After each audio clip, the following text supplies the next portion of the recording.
बाळा, आमचीच आठवण काढत होतास ना, त्यामुळेच तर आम्ही प्रकट झालो.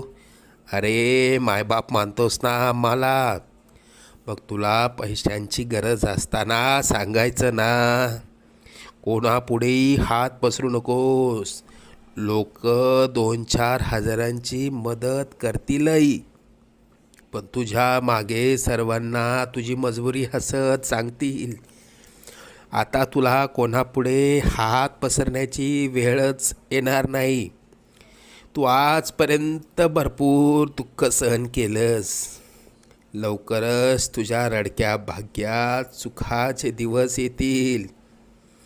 तुझ्या मनात असलेली इच्छा पूर्ण होऊन अक्कलकोटला पेढे घेऊन येणं होईल. येशील ना आम्हाला भेटायला अक्कलकोटला? सगळं मनात